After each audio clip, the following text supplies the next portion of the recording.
Cédric, tu dois pouvoir partager normalement. À moins que, mais...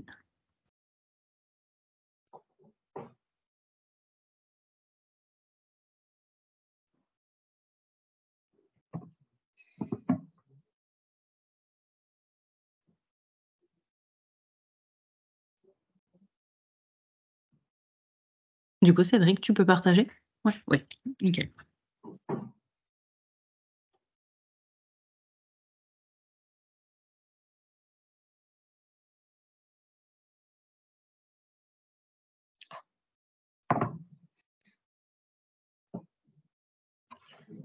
Par contre...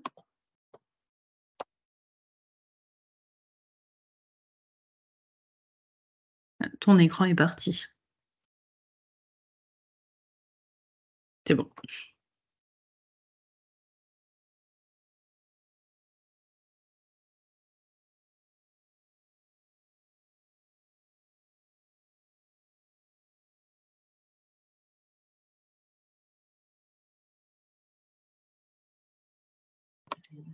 Alors, moi, je vous entends pas, Cédric. Je sais pas s'il y a que moi. Non, non, en effet, Ah je ouais. t'entends pas non Ah oui, plus. il y avait le micro coupé. Non, on t'entend de très très loin.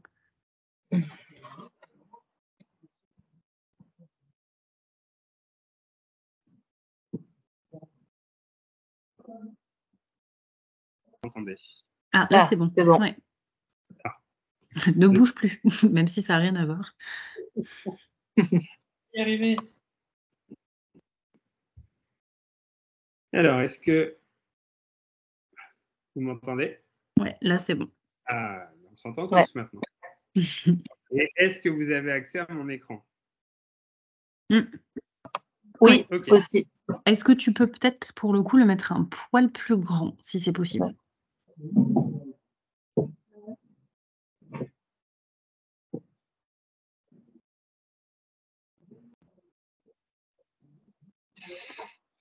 Ouais, nickel. Merci. Parfait. Alors, je reviens vite fait en arrière parce qu'on était un petit peu interrompu. Donc, on était sur le chapitre suivant, donc les tendances de la newsletter, la lisibilité, le design et le contenu. Première chose à faire attention, donc, c'est d'attirer avec l'objet du mail. C'est ce qui est le plus important à respecter parce que sans ça, on n'ouvre pas le mail. Et je vous ai mis en fait une liste de mots qui déclenchent en fait l'alerte spam. Donc tous les mots que vous avez ici à gauche, et il en existe d'autres, et je vous transmettrai le lien. C'est les mots qu'il faut éviter de mettre en fait dans l'objet du mail parce que c'est ce qui serait déclencheur du spam. C'est OK pour vous?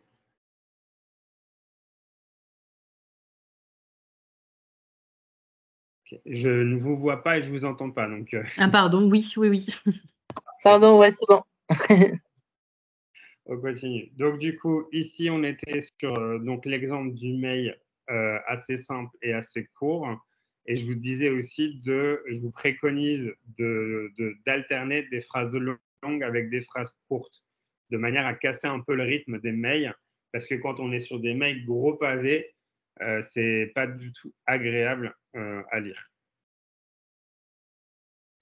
Donc, soyez proche du mail classique. Vous voyez, moi, sur un mail comme ça, je n'ai pas d'obligation de mettre, de se désinscrire parce que ça reste du mail en soi. Et c'est sur ces aspects-là que je joue en fait. Ok. Donc, favoriser les mails courts, c'est ce que je viens de vous dire. Miser sur ce qu'on appelle les call to action, donc c'est les appels à l'action. Par exemple, ici, dans mon mail, vous voyez ici, je demande dans l'attente que tu peux répondre aux 5 questions ici. Donc, il y a un lien. Donc, c'est là où c'est ce qu'on appelle des appels à l'action, les call to action. C'est l'objectif, c'est-à-dire que quand vous délivrez un mail, vous attendez quelque chose en retour de ma part. Et même si c'est une réponse, dites-le dans le mail que j'attends une réponse de votre part. Que ce soit pour confirmer quelque chose ou pour affirmer autre chose. Et Cédric, du coup, je ne sais pas si tu en parles après aussi, est-ce que tu préconises le vouvoiement, le tutoiement? Peu importe, Alors, ça dépend des secteurs. pour moi, ça dépend des secteurs. Et pour la petite histoire, moi de mon côté, ça fait 1 an que je me suis mis à tutoyer et ça Mhm. passe plutôt bien. Après, je le fais surtout aussi au feeling. Si je sens que j'ai un doute, je pars sur du vouvoiement. Mais ça peut faire partie aussi de votre marque personnelle, de votre branding, de dire bah, moi, c'est ma marque de fabrique, je sais tutoyer facilement les gens, parce que personnellement, je pars du principe qu'on peut se tutoyer sans forcément se manquer de respect. Et partons aussi du principe que si j'ai le consentement de pouvoir vous envoyer un mail, surtout que moi, je joue beaucoup sur l'aspect relationnel. Donc, je suis à l'aise avec ça. Mais vous pouvez être aussi dans une relation avec vos clients et rester dans le vouvoiement. C'est plutôt propre à chacun. Ok. Mais ça peut aussi être une marque de fabrique. Définir la bonne fréquence d'envoi. Alors là, c'est aussi un petit peu libre à chacun parce que ça va être en fonction des différentes actions en fait, que vous faites avec vos clients. Imaginons que je viens séjourner chez vous aujourd'hui. De par le fait que j'ai réservé, vous avez mon mail, machin et compagnie.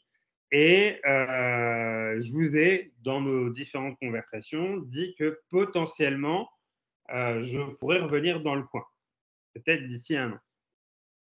Et si l'hypothèse que je revienne dans 1 an est avérée, il serait intéressant de votre part de m'envoyer donc plutôt un mail en mode plutôt conversationnel, en mode bonjour Cédric, vous avez séjourné chez moi le 12 octobre 2023. On est à 6 mois d'un éventuel retour dans la région.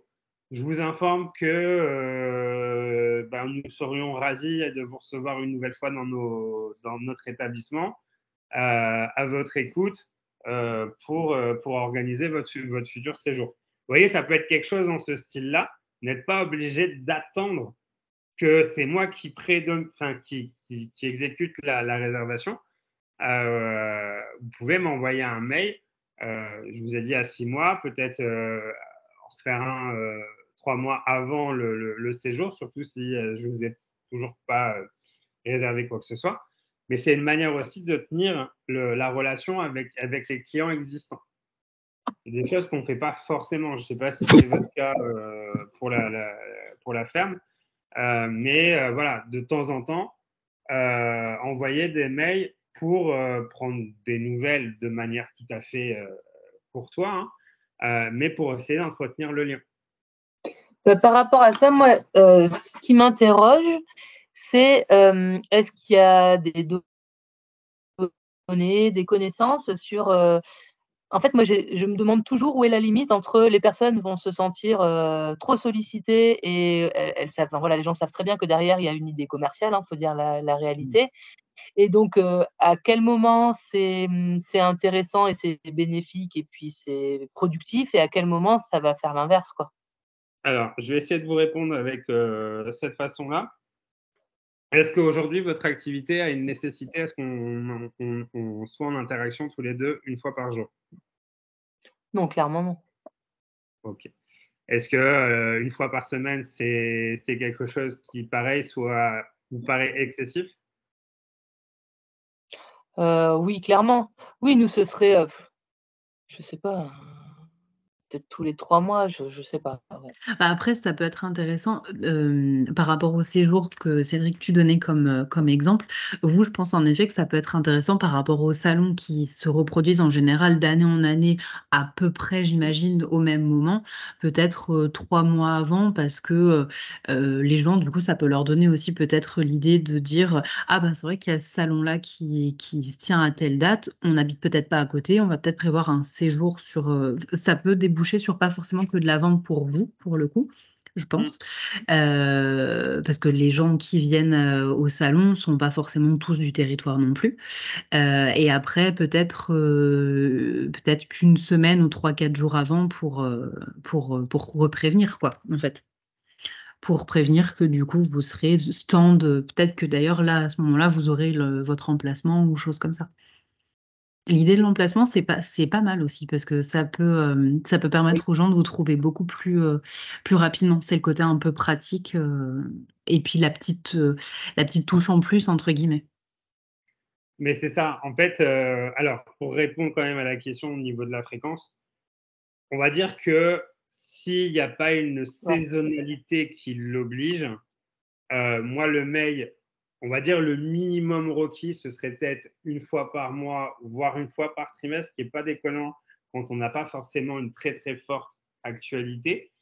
Ça reste pour moi quelque chose de correct.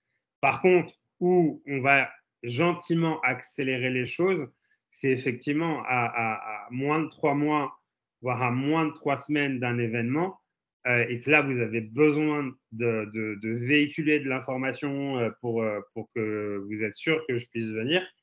Là, on va augmenter la cadence parce qu'il y a un événement qui est spécifique dédié à ça. Là, en fait, si vous voulez, on associe ça aussi à du segment d'email, en fait. C'est à quel moment on est juste dans de l'information, mais sans que ce soit excessif. Et à quel moment il faut accélérer un petit peu la cadence parce qu'il y a un événement qui nous oblige à ce que ce soit le cas. Quand on est en période basse saison, on n'aura pas la même dynamique d'envoi des emails que sur une période haute saison. Vous voyez? Donc, il Ouais, ok. n'y a pas de réponse toute faite parce que, en fait, c'est un peu libre à chacun. Par contre, il y a quelque chose qui peut être intéressant quand on réceptionne l'adresse mail du potentiel client, c'est de lui poser la question. Est-ce que, vous voyez, si vous, dans votre tête, vous dites, bon, bah, j'ai une communication à 3 mois, j'ai une communication à 15 jours ou j'ai une communication toutes les semaines selon les besoins des structures de chacun, ben ça, c'est aussi à vous de voir comment vous pouvez l'intégrer en fait dans les usages en fait avec vos clients. Après, pour moi, il faut y aller par. Imaginons que vous m'envoyez un mail au bout de 3 mois, je ne réagis pas, et qu'au bout de 6 mois, je ne réagis toujours pas. Peut-être qu'avant d'envoyer le troisième mail, c'est peut-être m'appeler si vous avez mon numéro. Vous voyez ce que je veux dire? Ouais. Parce que si, par contre, voilà, c'est ça qu'il faut regarder, mais il faut y aller par affinité en fonction des besoins de chacun. Ouais. Par contre, si on est dans une activité où le mail est hyper important, et je vais penser notamment à notre ami restaurateur, qui lui, toutes les semaines, change son menu et qu'il a une clientèle qui est habituée à recevoir des mails, bah, autant qu'effectivement, là, c'est explicite que le mail qui s'envoie toutes les semaines parce que toutes les semaines, il y a une nouvelle carte de plat du jour, quoi. Ça peut se comprendre. C'est là où, en fait, il faut voir un petit peu propre à chacun en termes d'activité, comment vous mesurez la bonne fréquence. C'est clair pour vous? Ouais, merci. Parfait. Alors, je vais me baser un petit peu sur ma propre expérience de comment ce que j'apprécie en fait en termes d'échange. Alors, désolé, je l'ai beaucoup axé par rapport à l'hébergement parce que c'est vrai que c'est souvent ce public-là qu'on a pendant les ateliers. Donc, ça va peut-être pas totalement vous parler dans l'immédiat, mais on pourra essayer de se projeter sur des cas un peu plus proches de votre activité après si besoin.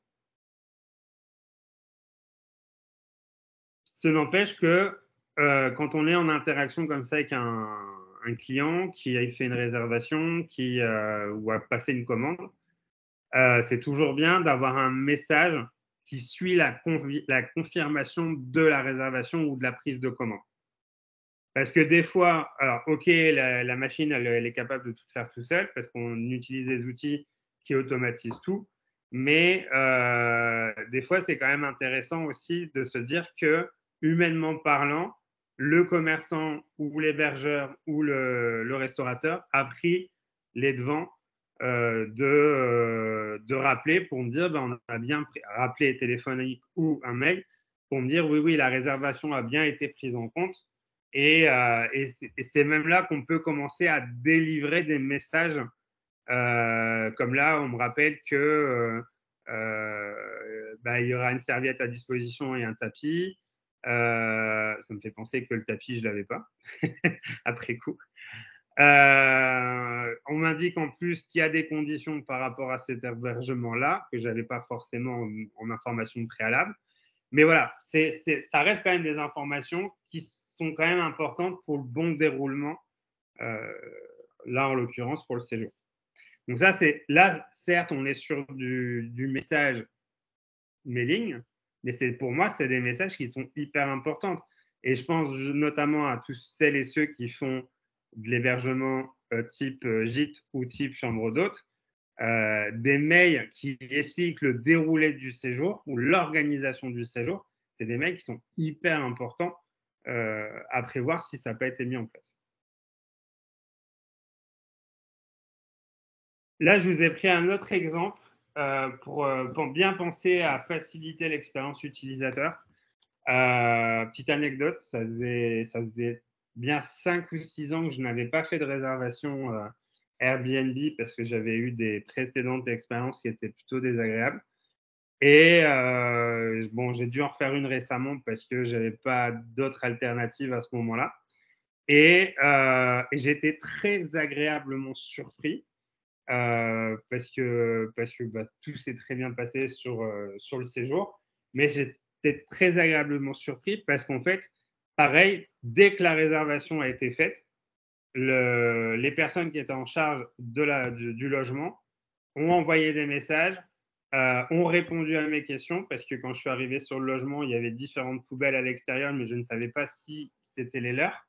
Vous voyez, donc tout ça, c'est pareil. C'est des choses à laquelle ça paraît anodin, mais ça vient quand même agrémenter l'expérience utilisateur. Et ça aussi, j'avais trouvé génial. J'ai un peu inversé les deux slides, mais c'est pas grave. C'est qu'en amont de la réservation, il m'avait aussi, pareil, envoyé un mail avec un mini tuto pour faire fonctionner la Wi-Fi. Parce qu'ils ont un système où la Wi-Fi, la box, en fait, ne reste pas allumée H24. Donc, du coup, pareil, toutes ces choses-là sont expliquées en amont pour dire de ne pas être surpris quand on arrive dans le logement. Donc, je ne sais pas si vous avez un exemple d'un produit ou d'un service que vous faites aujourd'hui et sur lequel vous vous dites, tiens, c'est vrai que je leur dis oralement quand ils achètent le produit, mais pourquoi pas envisager aussi de pouvoir envoyer un mail qui pourrait être un supplément d'une information qui a été dite verbalement. Ouais, nous, c'est un peu compliqué parce qu'en fait, tout ce qu'on délivre à l'oral, on n'a pas le droit de le faire. Donc, si on garde une trace écrite, Oui, voilà, je comprends. Donc, je suis en train de réfléchir, mais ouais, ça paraît un peu compliqué, quoi. Parce qu'en fait, tout ce qu'on va pouvoir avoir individualisé lors de la rencontre sur une foire, oui, c'est des choses qu'on ne peut pas mettre à l'écrit. On ne peut pas vraiment garder de traces de ça. Voilà, mais par exemple, nous, on dit merci pour votre achat. Nous, voilà, en fait, d'avoir des gens qui nous font confiance, ça nous donne envie de continuer à faire des produits de qualité, ça nous motive et c'est un respect réciproque. Et bon, voilà, on a ce genre de messages, quoi. Qui sont un peu bas, enfin, en tout cas, qui ne sont pas du tout individualisés, mais voilà. Top. Mais enfin, ok. Alors, un outil que moi j'aime bien utiliser, Et pareil, ça crée un petit peu de réassurance pour les clients. C'est des outils de signature d'email. Ça permet déjà de mieux identifier l'email en question. Et pareil, si j'ai besoin de vous recontacter par téléphone parce que j'ai besoin de vous appeler, ben, je n'ai pas à chercher. Je sais que dans votre mail, votre téléphone est accessible, quoi. Et en gros, ça donne un peu ce. Alors, je n'ai pas vraiment le bon exemple là, mais vous l'aviez tout à l'heure. Pas un exemple là tout de suite. Alors, vous le voyez ici en bas de la capture. On a la possibilité de mettre votre photo. On met les liens vers les réseaux sociaux. Numéro de téléphone, adresse. Pareil, hein, lieu physique, si vous accueillez du client chez vous, c'est aussi l'opportunité de remettre l'adresse à ce moment-là. Mais ça donne un côté un peu plus humain au mail qui peut parfois paraître un peu trop froid. Et après, je donnais l'exemple ici parce qu'on voyait la photo de Mathieu ici en bas à gauche. Et je reprenais l'exemple de ce mail-là aussi pour vous remontrer le côté court des messages. Quitte à faire plusieurs mails si c'est nécessaire, mais favoriser tant que possible les messages courts.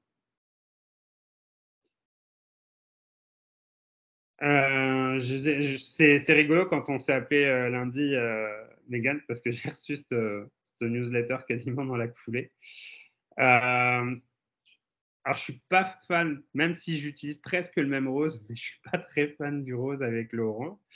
Mais cependant, ça fait le job quand même, parce que on sait tout de suite de quoi ça parle, hein. Les 25% de réduction sur votre séjour à partir de nuit. Il reste 7 jours pour profiter de l'offre automnale. On a des dates et, possibilités. Alors, c'est un peu pas très clair. Réservez votre chambre du 2 au 15 octobre sur tout séjour de 2 nuits minimum entre le 6 novembre 2023 et le 7 janvier 2024. Il y a une confusion là. Non, c'est pas ça, c'est que du coup, il faut que en fait, c'est pour du early booking. Donc, tu dois réserver sur ta période de séjour, ça sera du 6 novembre jusqu'au 7 décembre possible. Et il faut que tu fasses cette réservation avant le 15. Sinon, au 15, tes 25%, ils sont plus utilisables. Mais c'est vrai que ça fait beaucoup d'informations. Oui, mais parce Mm. que moi, j'allais faire une autre interprétation. C'est que je dois séjourner chez eux entre le 2 et le Ouais, 15 non. octobre pour bénéficier des 25%. Non, c'est du 2 au 15, c'est la période pour avoir les 25% sur un Et ben, séjour qui sera plus tard. Mais on est d'accord que ça fait beaucoup d'infos. C'est ça fait dommage, hein, beaucoup. parce que pourtant, il n'y a pas beaucoup de phrases. Ouais, ouais, Donc, mais c'est un bon exemple parce que ça montre mm, en même temps comment on peut créer de la confusion alors que ouais. c'est ce qu'on évite, essaye d'éviter le plus possible. Sachant qu'en plus, elle est sympa parce qu'il n'y a quand même pas énormément. Enfin, voilà, elle est assez succincte en termes d'infos, etc. Enfin, tu nous parleras, je crois, un peu plus après du contenu ou de ce qu'on peut y mettre, mais c'est un bon exemple. Ben, c'est là où parce que des fois, tu reçois des messages, comme des mails comme ça pour bénéficier de réduction ou autre, où tu as des pavés de texte à lire. Mm, Alors qu'effectivement, moi, elle me plaisait parce qu'elle était assez succincte. Et mm. la preuve en est, parce que là, on est sur la fin du mail. Euh, et pourquoi aussi je l'ai montré? Parce que quand je vous parlais tout à l'heure d'appel à l'action, du CTA, du Call to Action, vous voyez, ici, on utilise le mot « je réserve ». Et ça, c'est des appellations que vous pouvez utiliser dans vos mails, notamment sur des mails pour ramener à une page de réservation, par exemple, ou une page de je commande, je réserve, je veux en savoir plus, je veux répondre à votre mail. En fait, le je suivi d'un verbe d'action m'engage beaucoup plus facilement que simplement en savoir plus ou cliquer ici. Vous voyez ce que je veux dire? Ouais, il vaut mieux un je découvre que Et un découvrez ou que oui, plus d'infos. tout à fait. Ce que je voulais aussi vous montrer, parce que ça, je ne sais pas si tout le monde le fait, notamment sur de la newsletter, c'est la phrase juridique qui est juste là, hein, conformément à la loi 78-17 du 6 janvier 2018. concernant les relatives de la loi informatique, concernant encore toujours en lien avec la RGPD, quoi. Donc ça, c'est pareil, c'est des informations juridiques qui doivent apparaître sur vos mails. Et vous voyez, même le lien pour désabonner, c'est pas juste écrit je me désabonne, c'est ne plus recevoir d'email de notre part.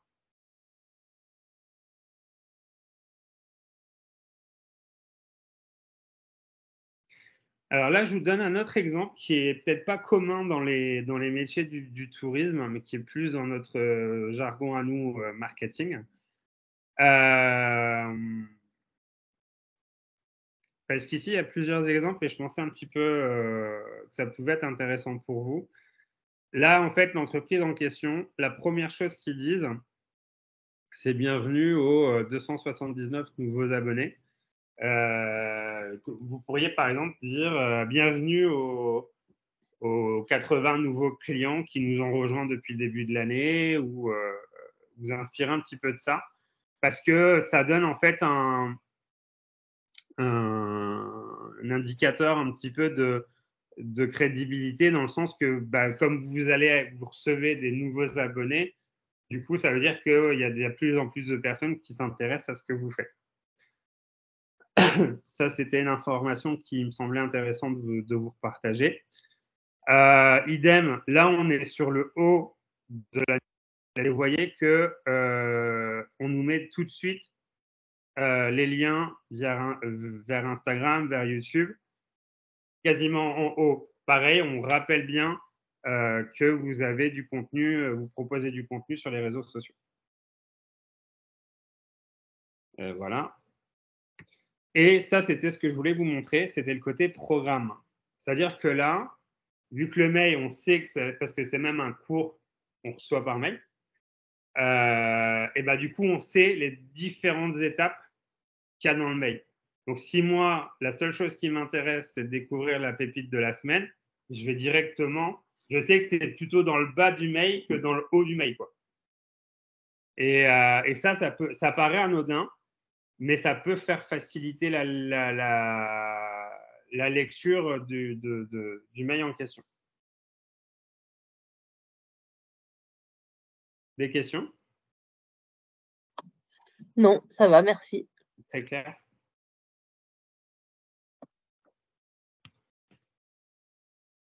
L'idée ici, c'était de vous faire une petite checklist à suivre avant d'envoyer une newsletter. Il y a des choses qu'on a dites qui vont revenir, qui étaient donc bien connaître votre public, bien connaître votre cible, presque la base de tout pour tout ce qu'on fait en marketing. Définissez vos objectifs. Le fait de définir ces objectifs vont aussi vous définir la fréquence d'envoi. Vous voyez, pourquoi vous avez besoin de m'envoyer des mails? C'est la raison la plus claire qui prédomine dans ce domaine. C'est pourquoi vous devez m'envoyer des mails. Si toutefois vous voulez vraiment aller dans le domaine de la newsletter, la taille d'image qui est conseillée, c'est entre 500 à 600 pixels. Les images, elles ne sont pas très très hautes et très très grandes, surtout parce que le poids de l'image va aussi jouer sur la délivrabilité du mail. Il est important que le ratio image-texte soit bien équilibré dans votre newsletter. Donc, ni trop de texte, ni trop d'images, mais bien essayer d'équilibrer les deux. Insérez un bouton ou un lien d'appel à l'action. Ça a été dit et redit. Et assurez-vous que tous vos liens fonctionnent dans vos newsletters. Oui, c'est assez fréquent aussi où on fait confiance à l'outil de mailing, mais on ne vérifie pas si les liens eux-mêmes ils fonctionnent. Et aujourd'hui, tous les outils de mailing, ils vous donnent la possibilité de faire des envois tests avant d'envoyer à tout le monde. C'est une fois que c'est parti, c'est parti. Et si le lien ne fonctionne pas, malheureusement, il ne fera pas ce pourquoi il a été envoyé initialement. Autorisez votre public à se désinscrire de vos newsletters et tester si cela fonctionne, parce que même des fois, ça ne fonctionne pas. Et je finis sur ça. C'était, pour revenir un peu sur ce qu'on se disait tout à l'heure sur la RGPD, je vous ai donc, est-ce qu'on a le droit d'inscrire automatiquement? Vous avez bien compris que non. Cependant, les prérequis, le client doit cocher une case pour s'inscrire. Une case est pré-cochée, mais le client peut la décocher. Le client coche une case pour ne pas recevoir la newsletter et l'inscription est automatique, est interdite. Et la pratique du spam est le fait d'envoyer des emails de prospection à une personne qui n'a pas donné son consentement préalable. Cette pratique est bien que très répandue, est interdite par la loi. Le destinataire des emails peut porter plainte auprès de la CNIL, qui pourra saisir le procureur de la République et pouvait risquer une amende de 750 € par message envoyé.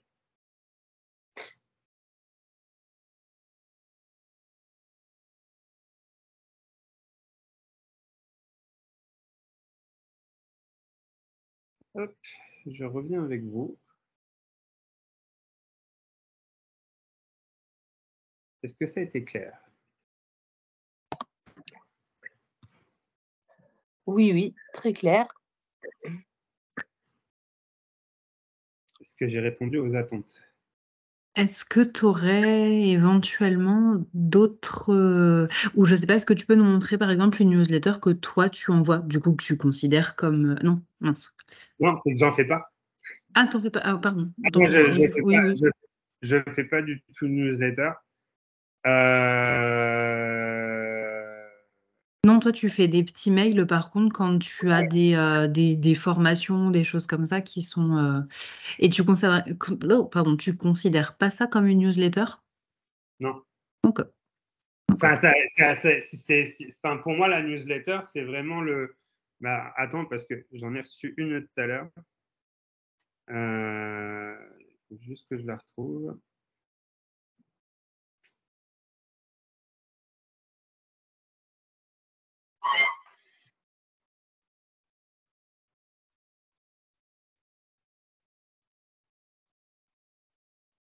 Parce que du coup, après Naïs, peut-être que vous avez d'autres questions sur justement, est-ce que du coup on a répondu un petit peu et ça vous donne un peu plus d'idées sur ce que vous pourriez envoyer ou Ouais, ça m'inspire. Après, là où ça me laisse en réflexion, mais c'est que nous, dans ce qu'on imaginait envoyer aux clients, quoi, c'était quelque chose d'un peu, comment dire?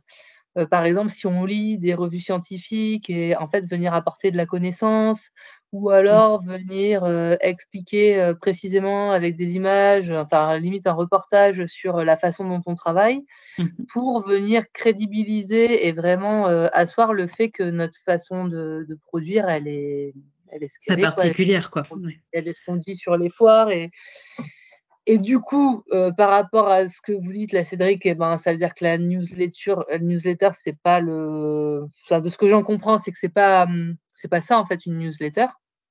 Une newsletter, du coup, je l'entends plus comme, se rappeler à l'esprit des gens. C'est juste une forme de coucou: «Je suis là, m'oublie pas» et du coup, ce que nous, on voulait mettre en place, bah, je sais pas quelle forme ça doit prendre. Parce Alors, que ça me semble quand même intéressant, ouais. j'ai retrouvé une newsletter qu'on pourrait appeler comme newsletter.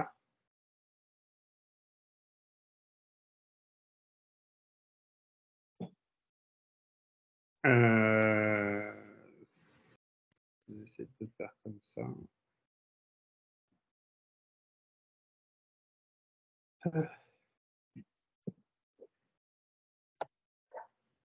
Est-ce que vous voyez mon écran? Oui, mais Oui. on se voit en double. Alors, est-ce que vous voyez Mimosa? Ouais. Ouais. Donc, pour moi, ça, c'est effectivement une vraie newsletter. Vous dites si vous êtes d'accord avec moi. Ouais. OK. Donc, Mimosa, pour info, c'est une. Je ne sais pas si vous connaissez. Oui, oui, bien, ouais. J'ai pas compris. Moi pas, mais Naïs, oui. D'accord. Parce qu'effectivement, c'est un peu c'est pour faire de la levée de fonds, de la petite levée de fonds quand on lance Ah. du produit bah, dédié au territoire. Je suis censé recevoir du mail, pas du mail, mais du miel, pardon, parce que j'ai participé à une campagne, mais je ne l'ai toujours pas reçue. Elle doit être en train d'arriver. Donc, vous voyez, bon, pour moi, ça reste de la newsletter classique. Sauf que je la reçois parce qu'effectivement, j'ai créé mon compte pour dire de participer à cette campagne. Donc, de facto, ils m'adressent leur message parce que j'ai certainement dû cocher les cases ou oublier de décocher les cases. Hein. Mais moi, ce genre de mail, vous voyez, on est déjà dans la boîte, dans la corbeille.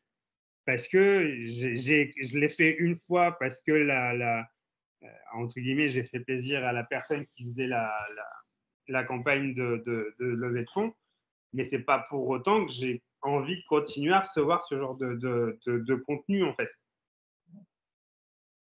Vous voyez, Ouais, après, typiquement, par exemple, alors voilà, mais je sais pas, hein, c'est pas pour dire. Mais Mimosa, typiquement, bon, on participe une fois et puis on n'a pas forcément envie que tous les 4 matins, on vienne nous demander des sous. Après, c'est vrai que nous, mais voilà, je vous pose la question. Nous, l'idée, c'est les gens, souvent, ce qui viennent nous amener sur le stand, c'est qu'ils savent pas trop comment utiliser les plantes, que justement, ils sont, il me semble, plutôt friands d'avoir ces infos-là. Mais effectivement, ça donne quelque chose de lourd à lire, donc voilà, je sais pas. Après, est-ce que Cédric, tu m'arrêtes, mais est-ce que ça peut pas être peut-être plutôt sous format blog, peut-être, avec des Alors, articles qui peuvent être des vidéos, du coup, un peu soit tuto, soit coulisses, je dirais, enfin, sur le côté, comme vous disiez, production, etc. Et après, là, tu m'arrêtes vraiment parce que je rentre dans un truc, peut-être, je dis une bêtise, le faire communiquer via une newsletter, mais en mettant les articles, enfin, les liens, pardon, des articles des blogs, du coup, je pense. donc là, avant d'aller plus loin, est-ce qu'on est sur un contenu qui légalement peut être visible? Là, oui, là, ce serait, ouais. Donc, du coup, je vais vous présenter un autre outil qui pourra répondre à ce besoin-là et qui, du coup, est à cheval entre le blog et la newsletter. Ok. Parce qu'en fait, c'est un outil, alors je l'avais en réserve en me disant que peut-être que enfin, les personnes qui sont en chambre d'hôtes, si elles ne font pas de contenu de blog, elles n'en ont pas besoin. C'est ce que je vais vous présenter. Si vous êtes dans un moment donné où vous êtes obligé d'être un petit peu dans l'interaction avec vos clients, parce qu'effectivement, il y a du contenu qui vient enrichir l'expérience utilisateur, du coup, il y a d'autres outils qui vont répondre en fait à ce besoin-là. Alors, je vais remettre mon partage d'écran.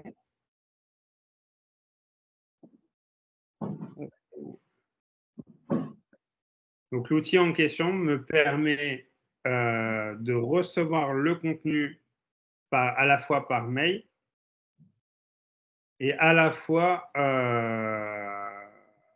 avoir un système de blog où je peux aller consulter les archives des précédents mails. Vous me dites quand vous voyez mon écran. Ouais, on le voit. Donc là, c'est le fameux mail que je reçois. Hein. Donc là, on est quand même sur du mailing, newsletter. On est un peu sur les deux. On est sur des formats très textuels, mais c'est pareil, c'est très segmenté. Ouais, c'est bien hiérarchisé. Ouais. C'est hyper important, en fait, le mail, d'être hyper structuré pour faciliter la lecture. Donc, l'outil en question, on va le retrouver là. Ça s'appelle Substack. Donc, S-U-B-S-T-A-C-K. Qui est à la fois une plateforme accessible par Internet, par navigateur d'ordinateur, mais aussi par une application mobile.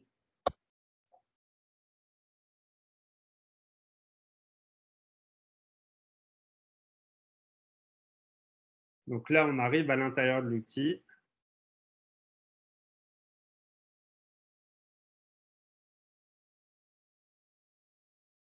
C'est un peu loin à charger.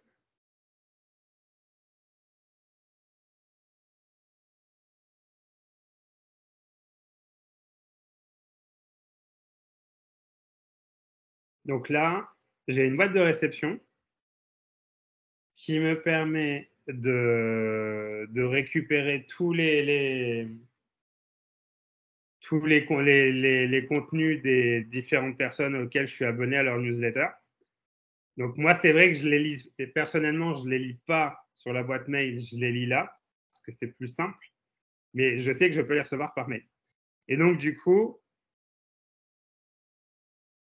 en tant qu'utilisateur, c'est vachement plus agréable déjà à lire, parce que là, du coup, on est proche d'un contenu qu'on peut faire sur un blog, effectivement, très hiérarchisé, très bien documenté, donc qui facilite la lecture en soi.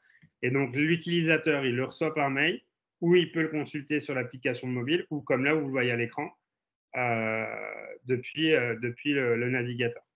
On retrouve un petit peu les mêmes outils qu'un blog, parce qu'on peut liker, on peut commenter. Donc, on peut créer de l'interaction avec la personne qui a rédigé la newsletter. Donc, ça reste relativement accessible pour tout le monde. Donc là, je vous ai montré côté utilisateur. Donc, c'est soit par mail, soit depuis l'outil adéquat. Et nous, nous, en tant que créateurs de contenu, donc là, on a la page d'accueil de l'outil.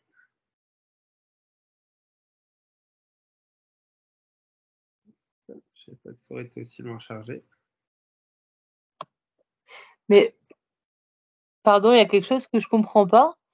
Oui. Du coup, ça fait comme s'il y avait un deuxième site internet finalement. Non, parce que ce n'est pas un site internet. C'est un blog.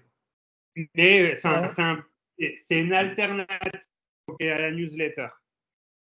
Et pourquoi Enfin, c'est quoi la comparaison entre ça, par exemple, et avoir un bouton dans son site internet où en fait, il y aura exactement ce contenu-là? Parce que, en fait, si par exemple, je prends un. Aujourd'hui, si vous avez peut-être un site qui est fait sur WordPress. Ouais. OK. Donc, effectivement, dans WordPress, il y a l'onglet blog, article de blog. OK. Sauf qu'aujourd'hui, quand vous faites un article de blog sur votre blog, vous n'avez pas de WordPress par défaut n'intègre pas un outil où dès que l'article est publié, moi en tant qu'abonné, je reçois le mail qui me dit comme quoi l'article a été publié. Oui. On est d'accord. Ouais. En plus de ça, en termes de gestion du site, alors c'est vrai que vous avez un site e-commerce, donc vous avez déjà les coordonnées du client qui est dans la newsletter, dans le back-office de WordPress.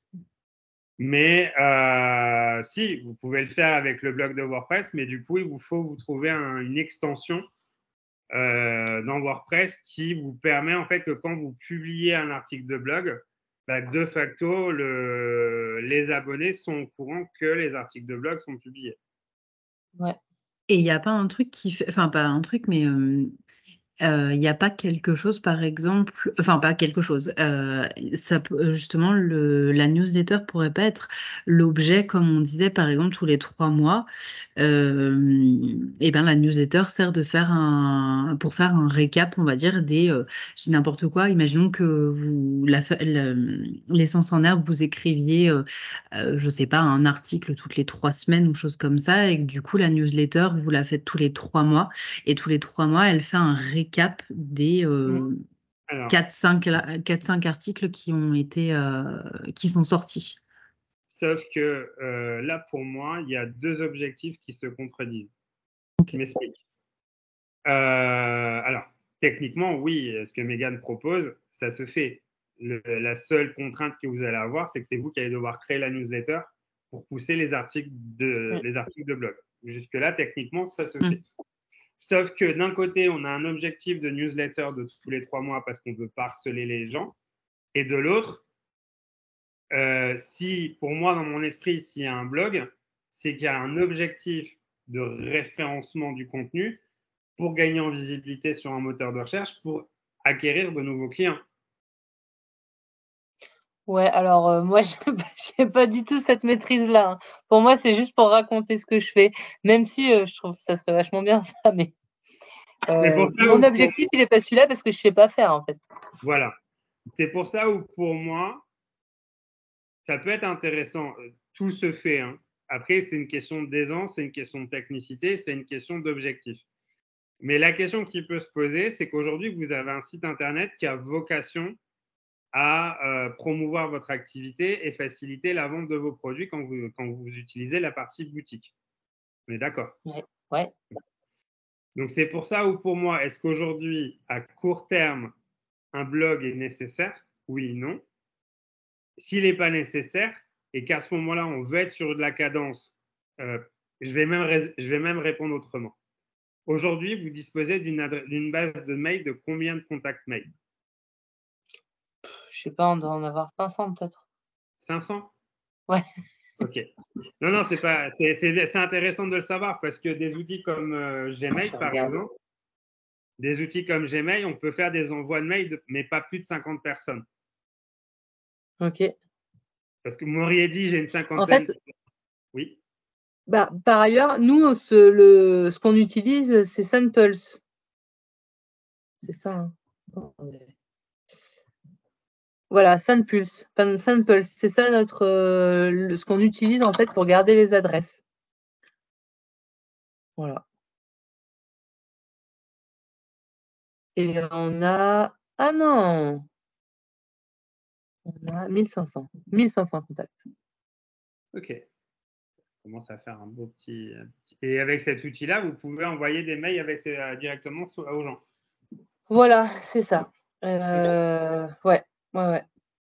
Et par contre, ça permet alors justement, nous, dans la façon dont on rentre les contacts, on rentre tout par lieu où on a rencontré les gens. Ce qui fait qu'en fait, on présélectionne déjà, comment dire? Vous avez segmenté les listes par ville. Voilà, c'est ça. Mais si on se dit que, ben, demain, on part faire une foire à Paris, donc ça a du sens de savoir qu'on a rencontré les gens à Paris parce qu'on envoie aux Parisiens, mais que demain, ce qu'on veut dire, c'est que, j'en sais rien moi, enfin, si on veut dire autre chose et que là, c'est important qu'on ait un autre critère, en fait, de création d'un répertoire, et ben, on l'a pas là. Parce qu'on pourrait dire, j'en sais rien, effectivement, avec la date anniversaire, et ben, on prend tous les gens dans notre contact qui sont nés au mois d'octobre et on leur dit: «Bah, bon anniversaire», voilà. Donc là, tel qu'on fait, ça permet pas ça. Ok, donc c'est-à-dire que l'outil que vous utilisez vous permet de faire des listes, mais ne vous permet pas de segmenter les listes. Et ben, je crois pas. Ou alors, enfin, après, voilà, c'est peut-être une fonctionnalité que j'ai pas, que j'exploite pas, hein, mais Je ne connais pas l'outil en question, mais, mais effectivement, c'est des usages qui peuvent se faire. Après, si je reviens sur ce que vous avez évoqué, si pour vous, dans votre esprit aujourd'hui, c'est de raconter ce que vous faites par rapport à l'activité, pour moi, là, on est proche du mailing que du blog, hein. mmh. Je ne sais pas si la nuance, elle est palpable, mais pour moi, le blog, c'est parce qu'on rentre vraiment dans du rédactionnel, de comment je fais. Je reprends l'exemple des recettes de cuisine, ou on fait un article sur comment venir séjourner dans le Livradois-Forez. Oui, là, il y a du sens à avoir des articles de blog. Mais si c'est juste dire ce week-end, on est au salon à Lyon, là, pour le coup, personnellement, si c'est pour m'envoyer un mail pour me dire que ce week-end, on se retrouve à la braderie de Lille, bah, c'est un mail, quoi. Ah mais ça oui. Non mais justement, c'est pas ça. C'est vraiment dire, voilà comment, j'en sais rien moi, comment on distille et précisément, techniquement, en fait, le but, c'est de dire qu'on distille pas de manière industrielle. Enfin, voilà, c'est vraiment de dire ce qu'on fait de particulier par rapport à d'autres.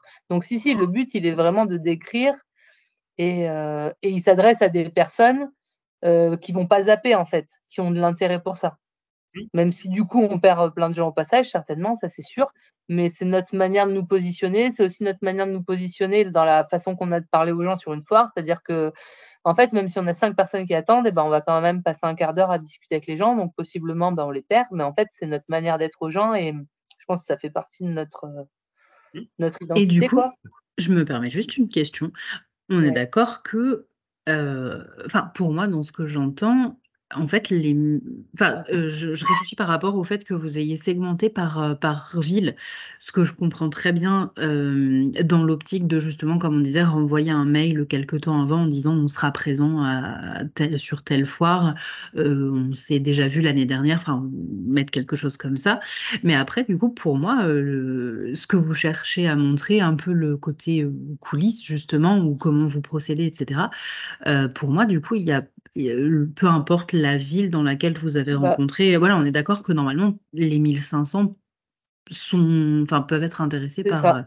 et du coup, est-ce que vous avez quand même un fichier, unique, enfin avec les 1 500 d'un coup? On Ou, peut cliquer tout le monde, ouais. On peut OK, cliquer tout le d'accord. monde. Si c'est une grosse foire, on peut cliquer voilà, on peut se dire, bah, on dit aux gens jusqu'à 150 kilomètres parce qu'ils peuvent se OK, déplacer, parce que c'est d'accord. une grosse foire. Voilà, mais donc effectivement, oui, là-dessus, c'est exactement comme ça qu'on fonctionne. Mais Oui. ça peut limiter le jour où on se dit que, j'en sais rien moi, qu'on veut, cibler les gens d'une autre façon. Mais bon. Après, le choix de la ville pour vous paraît en effet plutôt pertinent aussi? Oui, ouais. Dans l'optique de, revenir, réinviter, et Et cetera. là, les 1500 personnes, il y a 1500 consentements.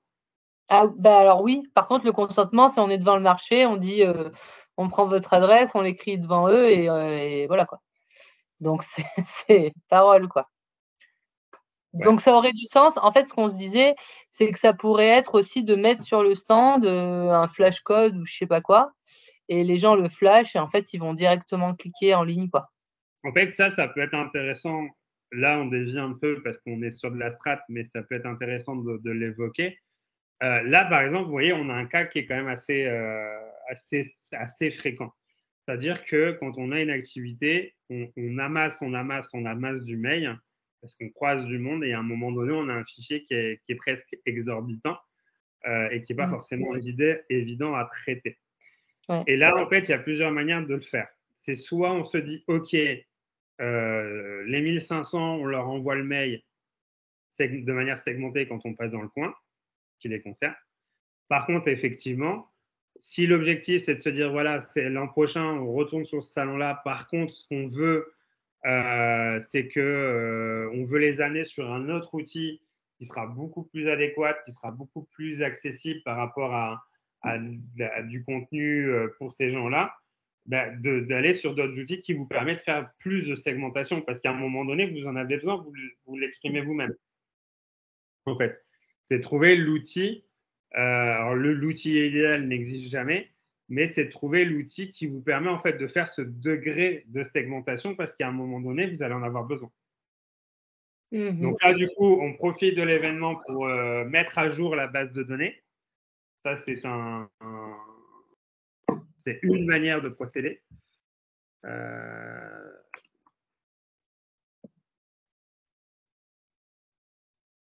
alors, je n'avais pas forcément prévu d'aller jusque-là, mais ça ne nous empêche pas d'en parler. Vous voyez toujours mon partage d'écran? Oui. OK.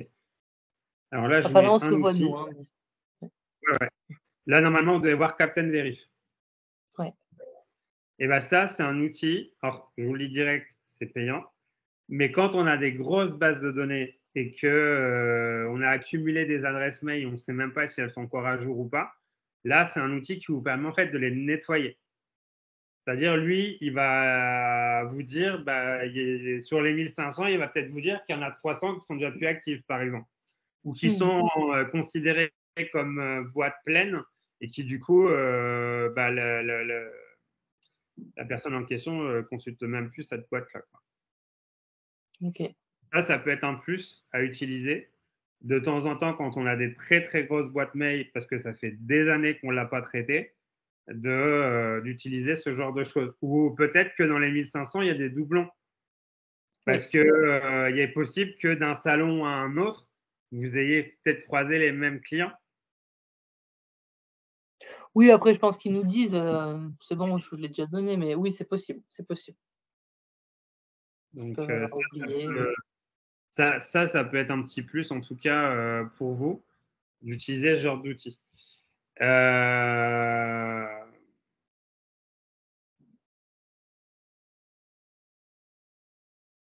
Après, si vous avez besoin d'être sur des outils qui font de la grosse segmentation de contenu, vous avez celui-là. Hein. Donc là, on est proche, enfin, ce que vous êtes en train d'évoquer, on est proche de ce qu'on appelle le CRM. Hein. Pardon. Non, je pensais que vous vouliez dire quelque chose.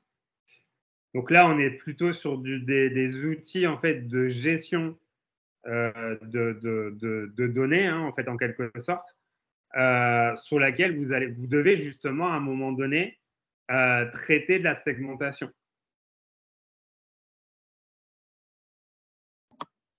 D'accord. Donc là, on sort enfin, vous voyez, c'est pour ça que je m'adresse aussi à toi, Megan, en me disant ça. C'est qu'on a la newsletter qui est un des usages qu'on utilise dans le mail, mais le mail, en fait, c'est vachement plus que ça parce qu'à un moment donné, il y a la gestion client, ce qu'on appellerait aussi la gestion portefeuille. Quand tu te retrouves dans des scénarios comme ça où un tel, il faut lui envoyer tel message parce qu'il est dans cette boucle-là, il n'est pas dans une boucle générale, ça fait partie de la segmentation. Donc là, on pousse un peu plus haut, on est proche de ce qu'on appelle le CRM, qui est un outil de gestion de données clients pour savoir où est-ce qu'il est dans le cheminement commercial, quoi. Donc là, dans votre cas à vous, on est beaucoup plus proche d'une démarche commerciale que de la simple newsletter pour dire que ce week-end, on fait moins de 15% sur une chambre, quoi.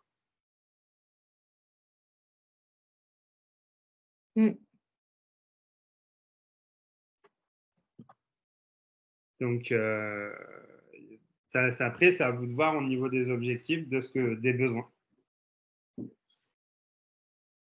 Donc, si vous envisagez de changer d'outil, la préconisation la plus sage, c'est de nettoyer la base avant de l'intégrer dans un nouvel outil.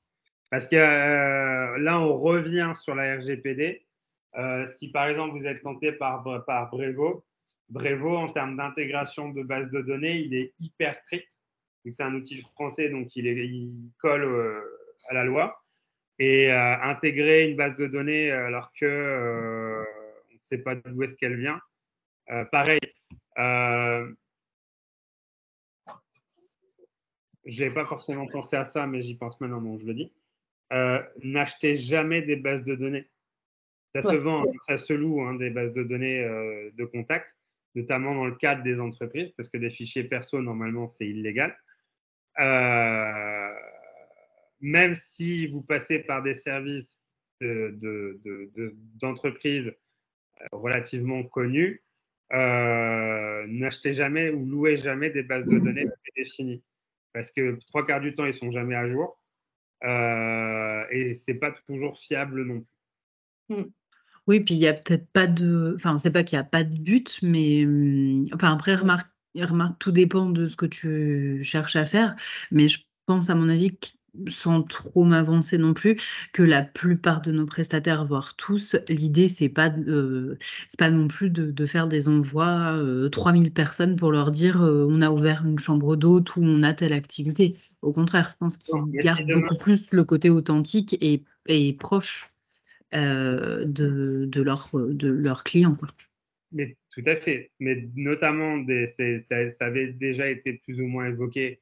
Mais pas, imagine que demain, dans ton territoire, tu as une structure qui s'installe pour faire du séminaire d'entreprise. Elle va de facto penser à des structures comme la Poste ou comme la CCI ou comme je ne sais quoi d'autre qui traite de la donnée d'entreprise. C'est pas toujours fiable parce que c'est ni la faute de la Poste ni la faute de la CCI. C'est que personnellement, si on met pas à jour toutes les données,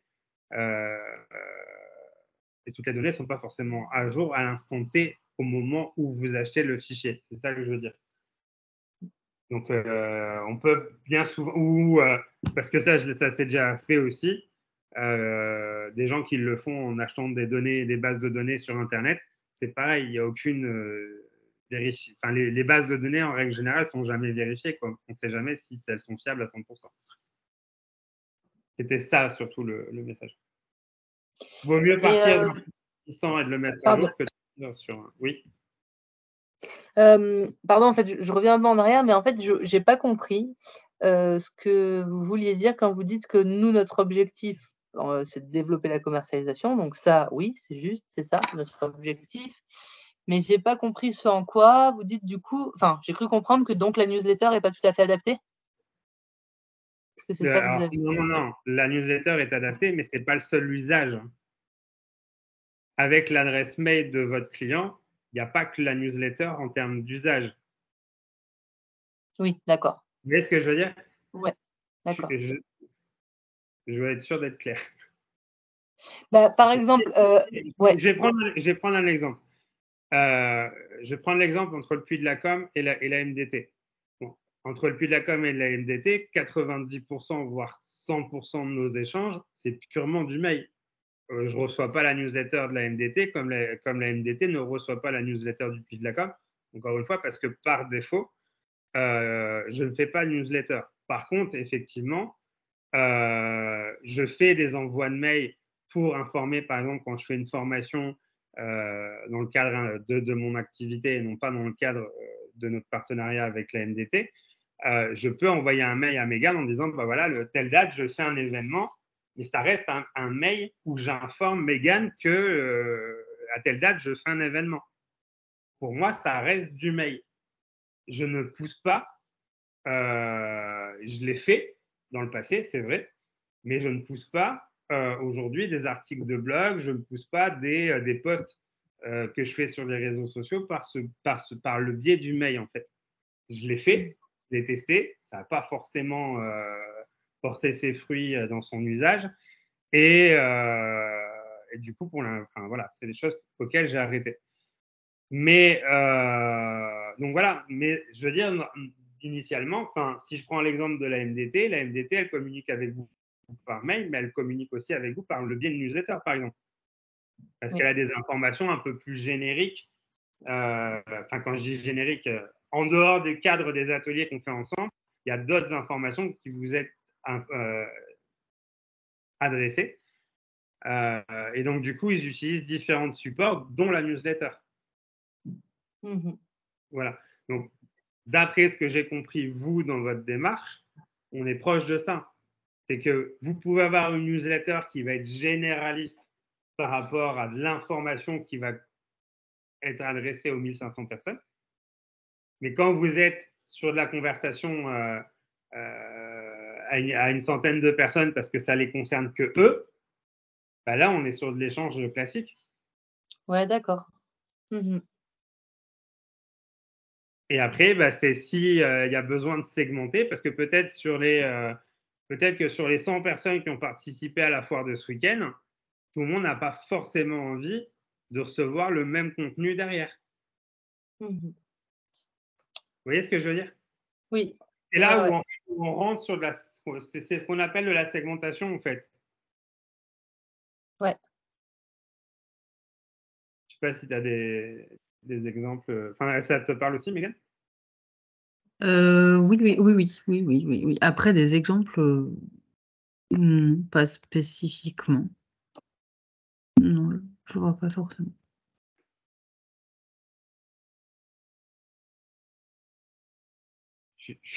La comparaison, et encore, je pense pas que c'est. Alors, dans le monde des entreprises, c'est un peu plus fréquent que dans le perso. Mais on peut recevoir ouais, on va plutôt le dire comme ça. Je sais pas si je voulais prendre l'exemple avec les impôts, mais c'est peut-être pas le bon exemple. À la limite, ça peut quand même être le bon exemple parce que les impôts, notamment dans le cadre des entreprises, on peut s'abonner à leur newsletter pour être informé sur le cadre juridique par rapport à l'économie ou de la réglementation. On peut recevoir comme ça des newsletters ou des lettres d'information concernant des mises à jour de lois ou des mises à jour de choses, de réglementation et ainsi de suite. Mais on est bien d'accord que quand les impôts cherchent à nous contacter, c'est un courrier papier qu'on reçoit. Vous êtes d'accord? Pas toujours, hein, si tu es tout par mail, tu reçois tout. Par contre, Oui, après, oui, oui, comme tu dis, tu peux avoir ils t'envoient un mail en disant que tu as ta déclaration de revenus qui t'attend, etc. Et tu vas après dans l'espace. ou alors, Mm. effectivement, c'est très bien ce que tu dis, Mégane, parce qu'effectivement, quand ils ont un message personnel à t'adresser, ils te disent que c'est sur leur messagerie Mm. sécurisée. Donc, tout à fait. Donc, vous voyez qu'on est bien, on segmente bien les informations qu'on véhicule auprès de notre audience. C'est ça que je voulais dire comme propos. Du coup, ça veut dire que je réfléchis par rapport à la newsletter justement qui est envoyée aux partenaires tous les 2 mois. Pour toi, pour que ça soit plus efficace et peut-être moins lourd, on a, du coup, 2 parties. Enfin, nous, c'est que du texte, donc c'est loin d'être, l'idéal, hein. Et en fait, il y a une partie où c'est, des informations génériques qui sont à destination de tous les prestataires touristiques, partenaires ou non. Parce que l'idée, c'est de les informer sur, les dossiers en cours, sur les nouveautés, sur les partenariats qu'on a pu faire avec tel ou tel, prestataire ou structure. Et il y a une deuxième partie qui, sur le principe, est plus à destination normalement que des partenaires. Mais nous, on a pris le parti pris de mettre les deux, pas thématiques, mais les 2 sujets, on va dire, côte à côte.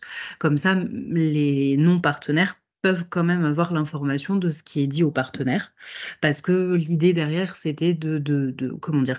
De pouvoir peut-être les «inciter» entre guillemets ou leur dire et qu'ils se disent: «Ah ben tiens, il y a telle ou telle formation». Parce que les infos pour les partenaires, c'est vraiment, soit, des rappels de dates du pack partenaire ou des mises à jour, les dates des formations, on va aller un petit peu plus en détail pour présenter, tel ou tel sujet.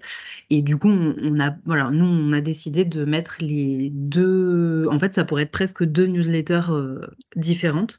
Mais voilà, après nous, on a choisi de mettre les 2 à la suite, on va dire, pour donner envie aux non-partenaires de se dire: «Ah bah tiens, il y a cette formation qui existe, ça peut être sympa» et du coup, voilà, de se dire peut-être l'année prochaine, je prendrai le pack pour avoir le droit aux formations.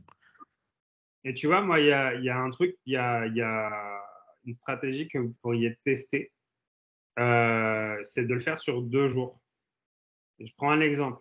Tu restes sur ta boîte, tu restes sur ton contenu pour les 2 cibles, mais tu vois, tu mets tout ton contenu, on va dire, qui est en fait, segmente les dates du reste.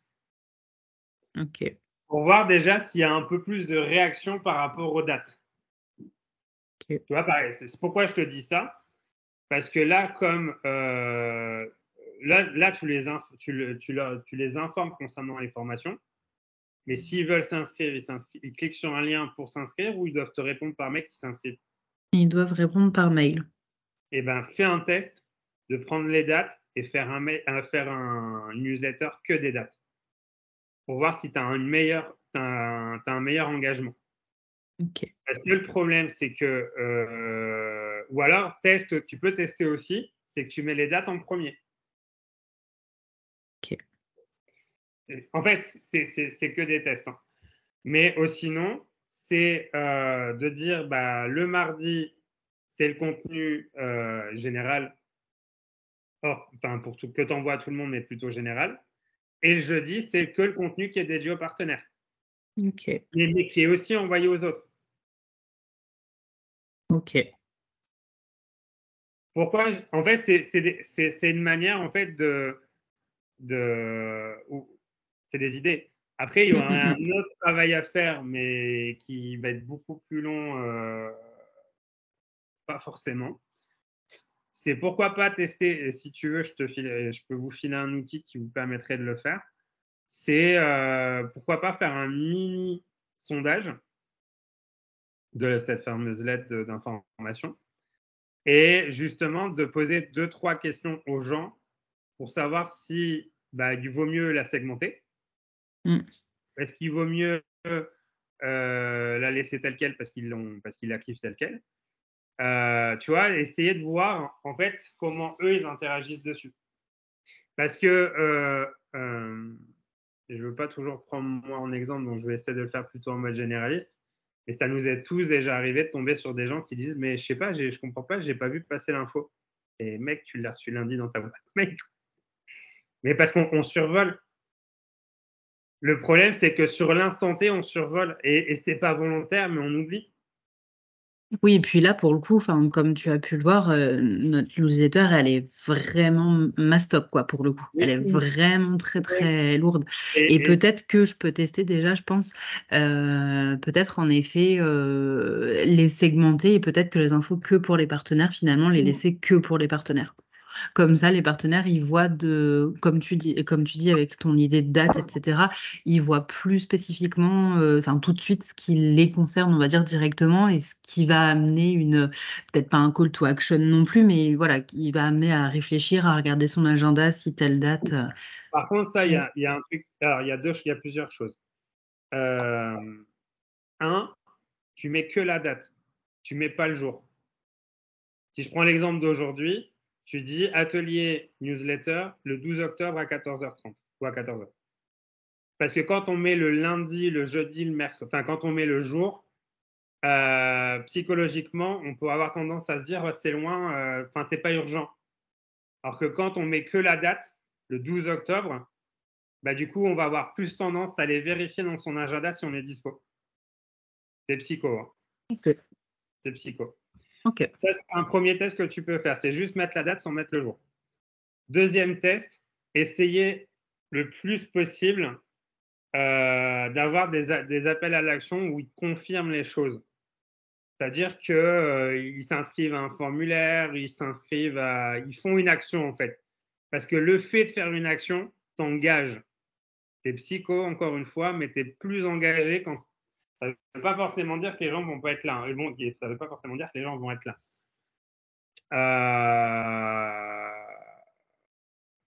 Mais ça peut être un petit plus également.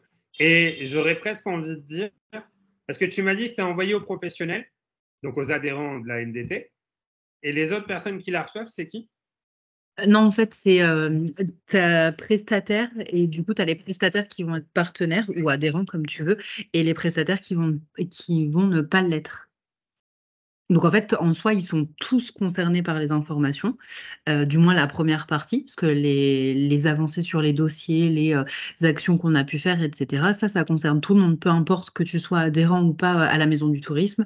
Sur le principe, c'est des choses qui peuvent avoir une incidence aussi, pourquoi pas, sur ta stratégie, ta structure, etc. Sauf que, en fait, moi, ce qui m'embête, c'est que en tant que professionnel, je me dis, mais un prestataire qui n'est pas adhérent de la MDT reçoit les mêmes informations que moi, alors que moi, je suis adhérent, et tu leur pousses aussi l'information des formations. On est d'accord que ça peut être un peu controversable, j'ai envie de dire. Oui, oui, parce Bah, que sur le disons qu'à principe, un après, moment, ça n'est jamais arrivé parce que oui, l'idée, en fait, ça peut créer de la frustration pour le coup, parce que ça veut dire que des non-partenaires ont aussi l'information comme quoi il y a des formations, des ateliers, et du coup, prendre une réservation et après, à moi de dire, bah non, du coup, vous n'avez pas le pack partenaire, donc c'est pas possible. donc là, on arrive sur du marketing pur, et c'est pour ça que ça peut être intéressant pour vous de segmenter les deux informations. Parce que concernant justement les formations, si un non-adhérent de la MDT peut y accéder, bah à ce moment-là, il faut qu'à un moment donné, que tu dises qu'il y a un tarif à payer. Quoi. Eh Et ben non, que, du coup, ça, c'est quelque chose dont on a parlé et qui n'est pas envisagé pour l'instant. Donc, ok, non. d'accord. Donc, du coup, pour moi, je pense que cette information-là, elle doit être. Ça n'empêche pas que ça peut être segmenté. Et maintenant, je ne sais pas si tu peux vraiment faire en sorte que les pros, au niveau des dates, il n'y a qu'eux qui les reçoivent. Pourquoi je te dis ça? Parce que on pourrait faire un autre mail. Enfin, ça après, là, vous voyez, on rentre purement dans l'aspect un peu plus commercial, business plutôt. Dans le sens que, oui, si vous n'avez pas toute la mécanique qui permet à un non-adhérent de pouvoir payer une prestation parce qu'ils veulent accéder que à cette prestation-là, ça ne fait pas partie de vos services, ça ne fait pas partie de vos services. C'est pas... Non, mais du coup, je pense que je vais tester parce que de toute façon, sur le principe, c'est moi qui l'a fait, donc je peux tester absolument ce que je veux. Et je pense que je vais tester ce que tu as dit, c'est-à-dire la première partie qui est enfin, générique, on va dire, et accessible à tous les prestataires. Je vais l'envoyer tel jour et quelques jours après, je ferai suivre les informations parce, que pour les partenaires. Et je vais parce que voir un peu aussi comment ça réagit. Parce que du coup, ça veut dire que ça va alléger et l'une et l'autre. Et du coup, peut-être que les partenaires, c'est pareil, ils prendront peut-être plus le temps. Après, ça fait toujours un mail de plus, mais prendront plus le temps de lire du coup les deux oui, mais informations de manière plus détaillée. c'est ce que je m'apprêtais à te dire, Mégane. Vis-à-vis de la MDT, c'est pas dérangeant que je reçois de la newsletter, étant donné que d'un côté, je suis adhérent, donc ça va de soi, et de Mm. l'autre, vous avez un devoir d'information. Oui, oui, oui, c'est pour ça Par que. rapport à la structure, donc moi que je reçois des mails de toi, j'ai envie de dire toutes les semaines parce que je suis concerné, au contraire, je pense que c'est le minimum, c'est le Oui, oui, oui, minimum. ça peut permettre de maintenir un lien aussi, etc. Parce que vous avez ce devoir d'information, Mm, encore mm, une mm, fois. mm. Ouais. Donc c'est pas dérangeant si demain, j'aurais presque envie de dire pour toi qui gère cette partie-là, c'est même presque un canal prioritaire. Mm. Tu vois, donc que je reçois, je préfère recevoir 2 voire 3 mails de toi par semaine sur des informations bien spécifiques, mais que j'ai le temps de diluer l'information, que de Mm, mm. recevoir un seul bloc et dire bah tiens, je vais traiter ça plus tard. On le sait très bien, hein, Oui, oui, non, mais c'est sûr. le traiter plus tard, on le traite jamais. Hein. C'est ça, c'est ça. Bon, du coup. Je vais tester ça, puis je verrai. Après, il y a peut-être juste enfin un ou deux infos par rapport un petit peu alors pas forcément la fréquence, mais tu sais ce dont on a parlé en préparant aujourd'hui. Savoir si aussi il y a des périodes, on va dire, un petit peu plus propices pour envoyer des mails ou newsletters du type, tu sais, comme on avait dit, un peu les offres spéciales. Alors, ça va peut-être plus concerner pour le coup les hébergements, mais pas forcément, mais tout ce qui est Saint-Valentin, la fête des mères aussi, parce que pour les huiles essentielles, pourquoi pas, faut connaître la personne, on va dire, pour voir quel mot traiter.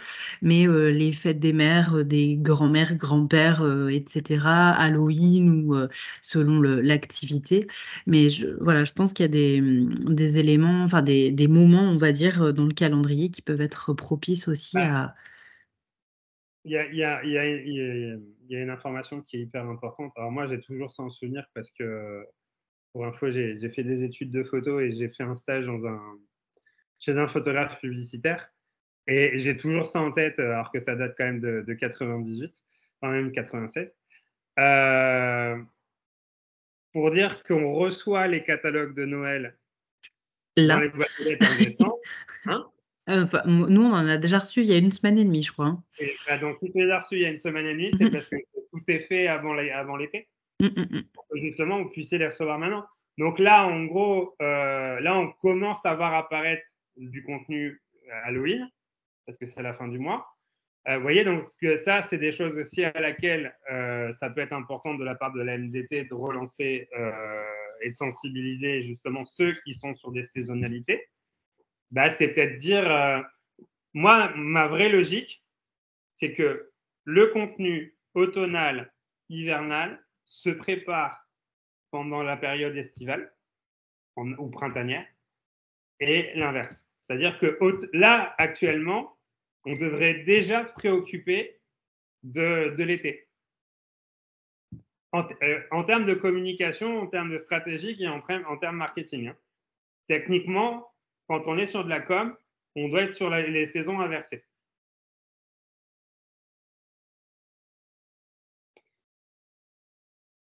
Si on prend le cas des huiles essentielles, effectivement, là, c'est de pousser du contenu dédié, vu que là, le Covid, visiblement, il revient, la grippe et compagnie, il y a des choses à faire aussi de ce côté-là. Tout à fait. Mais partez du principe que la bonne méthode, c'est les saisons inversées. Par exemple, là, on est en octobre, on devrait déjà se concentrer sur le contenu du printemps. Vous voyez? Enfin, dans un monde idéal, c'est ce qu'on est censé faire. Oui. Dans un monde idéal, en effet. Mais ça, c'est peut-être des choses à terme qu'on arrivera à mettre en place avec la MDT. C'est qu'effectivement, il y ait de l'information mailing, newsletter, qui va dans ce sens-là.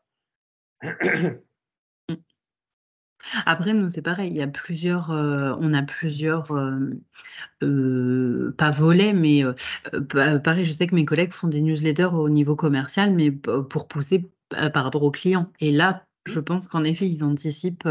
Moi, la newsletter, je la fais tous les 2 mois, mais je l'anticipe pas plus. Enfin, tu vois, par exemple, là, je l'ai commencé pour celle de novembre.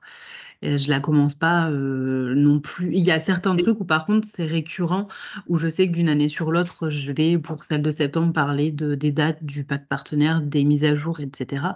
Mais après, moi j'ai moins d'anticipation, vu que c'est plus lié. En plus, il y a toujours un petit décalage parce que c'est lié à des dossiers qui sont en général finis. C'est rarement des dossiers qui sont en cours, à part si c'est des tournages qui ont été faits, etc., pour une sortie quelques mois après. Mais pour celle des partenaires, c'est plus délicat pour nous de faire de la saisonnalité. Après, pour en effet, je pense les prestataires, eux, pour leurs clients, oui, il y a peut-être un décalage, entre guillemets, à avoir.